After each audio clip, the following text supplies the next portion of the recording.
जी sir, ये जो changes हुए हैं उसका दो तीन एक कारण है। मैं जस्ट उस कारण को हाईलाइट करना चाहता हूँ कि क्यों गोल्ड भी चल रहा है और मार्केट भी चल रहा है। तो सिंपल सा एक चीज हुआ है, जब 2 साल पहले रशिया और यूक्रेन की लड़ाई स्टार्ट हुई, तो हुआ क्या था उस टाइम पे, यूएस ने रशिया का बहुत सारी चीजों को बैन लगाया। उसमें से एक चीज ये थी, मेरा मान लीजिए मैं रशिया हूं, मेरा पैसा यूएस में जमा हुआ पड़ा हुआ है, मैं अपना पैसा ही यूएस से निकाल नहीं पाऊंगा, इसका बैन यूएस ने लगा दिया। रशिया का पैसा रशिया ही नहीं निकाल पाएगा फ्रॉम यूएस, ये उन्होंने बैन लगा दिया। तो रशिया का पैसा यूएस में क्यों पड़ा हुआ था? क्योंकि कोई भी ज्यादातर कंट्रीज क्या करती है, यूएस डॉलर खरीदती हैं और अपना हेज करके रखती है। वहां पर हम बोलते हैं हमारा देखो कितना डॉलर जमा हो गया, हम बीच बीच में डेटा आता है इंडिया का भी, राइट, वो होता रहता है। तो हुआ क्या, इससे हुआ क्या है, बाकी जो कंट्रीज हैं वो ये सोचने में मजबूर हो गई, अगर मेरे साथ किसी वजह से यूएस का रिलेशन अच्छा नहीं रहा, तो मेरा जो पैसा यूएस में पड़ा हुआ है, यूएस वो मेरा पैसा निकालने नहीं देगा। करेक्ट। तो इस वजह से दुनिया भर के सेंट्रल गवर्नमेंट ने उसके बाद से यूएस डॉलर खरीदना कम कर दिया और गोल्ड खरीदना ज्यादा कर दिया। इस महीने का अगर आप डेटा देखोगे, हमारे आरबीआई ने 8 टन गोल्ड खरीद चुके हैं जनवरी महीने में, जनवरी फरवरी मिला के 8 टन गोल्ड खरीद चुके हैं। यही रीजन था, हम फेब में हम वापिस गोल्ड में क्योंकि टेक्निकली ब्रेकआउट था, साथ में ये भी था जो आरबीआई गोल्ड खरीद रहा है, हमने गोल्ड ऐड किया था। गोल्ड अभी यहाँ पर रुकने वाला नहीं है, क्योंकि सेंट्रल गवर्नमेंट अभी सारे गोल्ड को खरीद रहे हैं। मगर इसका मतलब ये नहीं आपको 15 20 या 25% यहाँ से अप्रिसिएशन मिलेगा, पर यहाँ से अभी भी मुझे लगता है 5 से 8% का अप्रिसिएशन गोल्ड में बाकी है। और एक बड़ा रीजन है, जो आने वाले 5 7 साल में आप देखोगे गोल्ड का रिटर्न आपको इक्विवेलेंट टू निफ्टी मिलेगा। अगर आप 40 45 ईयर्स या 50 ईयर्स का अगर आप कैगर चेक करोगे सेंसेक्स और गोल्ड का, तो सेंसेक्स ने 15% सीएजीआर से रिटर्न दिया है, गोल्ड ने 11% सीएजीआर से रिटर्न दिया है। मगर अगर लास्ट 20 ईयर्स की बात करेंगे, तो आप देखोगे सेंसेक्स और गोल्ड का रिटर्न सेम है। और लास्ट ये जो सेम इसलिए हुआ है क्योंकि लास्ट 4 साल से जिस तरह से गोल्ड बढ़ा है, उसको एवरेज आउट किया है। तो यही रीजन है, मार्केट भी चल रहा है प्लस गोल्ड भी चल रहा है। क्योंकि पहले क्या होता था, जब मार्केट में पैनिक हो रहा था तब आदमी सेफ एसेट में जा रहे थे खरीदने के लिए, बट अभी सेंट्रल गवर्नमेंट किसी और वजह से गोल्ड में इन्वेस्ट कर रहा है।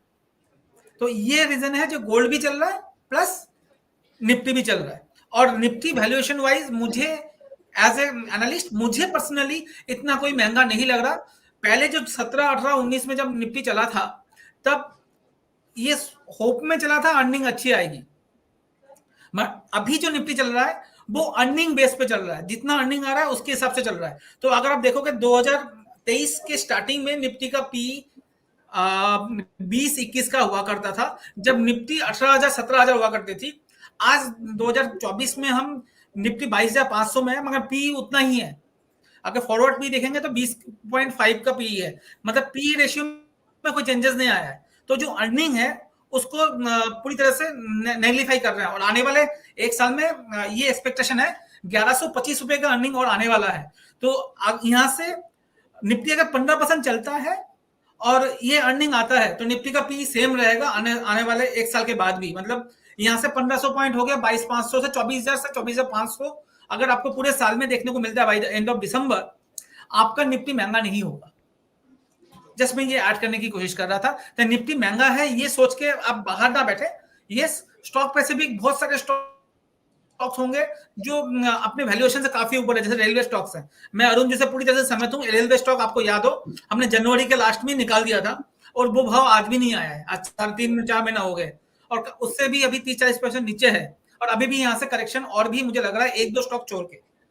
सेक्टर पैसिफिक आपको रोटेशन होना पड़ेगा, जैसे मेटल नहीं चला है, रियल एस्टेट इतना नहीं चला अभी तक क्योंकि 10 साल का बैकवर्ड है, उसको अभी चलना स्टार्ट हुआ है। तो आपको सेक्टर पैसिफिक होना पड़ेगा, स्टॉक पैसिफिक होना पड़ेगा। जी सर। जी, अरुण जी कुछ ऐड कर रहे थे। गोल्ड लोकेश सर की बात सही है कि ये एक रीजन है कि भाई सेंट्रल बैंक गोल्ड खरीद रही है, लेकिन सबसे ज्यादा गोल्ड वो खरीदी कौन कर रहा है? जो यूएस से जिसका रिलेशन खराब हो रहा है वहीं सबसे ज्यादा गोल्ड का बाइंग कर रही है। यहाँ पर चाइना भी ह्यूज बाइंग कर रही है गोल्ड का। तो अगर ऐसा कुछ सिचुएशन आने वाला, जैसे लोकेश सर से मत बोलो कि कहीं पर भी वीकनेस आई, दो कंट्री के बीच में रिलेशन वीक हुआ, तो हम लोग ये पॉसिबिलिटी शोध रहे, फाइंड कर रहे हैं कि भाई यहाँ पर ये गोल्ड में बाइंग हो रहा है, क्यों हो रहा है। वो तो रीजन हमें पता चल गया कि हमें यहाँ ये इस रीजन से गोल्ड बढ़ रहा है, लेकिन दूसरा रीजन है कि वो ऐसा कुछ होता है तो इक्विटी पे प्रेशर भी आता है। इसलिए हम लोग 50% ही इन्वेस्टेड है, 50% कैश ऑन होल्ड होल्ड रखने के लिए बोल रहे हैं, क्योंकि काफी सारी चीज हमें पता नहीं चल रही है कि क्या हो रहा है। अब देखिए यहाँ पर क्रूड, देखिए क्रूड भी कंटिन्यूस बढ़ रहा है, और ये 90 के ऊपर गया तो यहाँ पर इक्विटी बढ़ेगा नहीं, कम नहीं होगा तो कोई बात नहीं, लेकिन ये बढ़ेगा नहीं। और ये 90 के ऊपर चलना स्टार्ट हुआ तो यहाँ पर भी प्रेशर इंडियन इकोनॉमी और इंडियन मार्केट पे आने वाला है। तो ये भी एक फैक्टर है। और यहाँ पर एनालिसिस ये भी आ रहा है कि क्रूड यहाँ पर $100 हो जाएगा, $105 हो जाएगा। तो ये भी एक पॉसिबिलिटी है, अगर ये ऐसा कुछ हुआ तो भी प्रेशर आएगा। इसलिए जो मेरा लेवल है इन्वेस्टमेंट का कि भाई कैश ऑन हैंड रखिए। रेलवे स्टॉक्स में हमारे क्लाइंट के पास ऐसा तो कुछ नहीं है कि हम लोग अगर मेरे को यहाँ पर 1 लाख रुपीज इन्वेस्टमेंट करना है तो 1 लाख में कैश लेके बैठू और 6 महीना इंतजार करूँ, दैट्स नॉट पॉसिबल। हम लोग यहाँ इन्वेस्टेड है, हमारा पोर्शन लगा हुआ है, लेकिन हम लोग दूसरा बैट का, दूसरा बॉल का भी इंतजार कर रहे हैं कि राइट बॉल आए, 6 लगाए। जी, तो ये है व्यू, और यहाँ पे हम सारे सेक्टर, सारे एसेट क्लास की इनफैक्ट चर्चा कर रहे हैं, क्योंकि इस तरीके से चीज़ें चल रही हैं और उसके क्या रीजंस हैं, क्या फैक्टर्स हो सकते हैं, बहुत सारी चीज़ें हैं। और चलिए इस चर्चा को आगे जारी रखेंगे अलग से। फिलहाल जल्दी से मेघालय सबके स्टॉक्स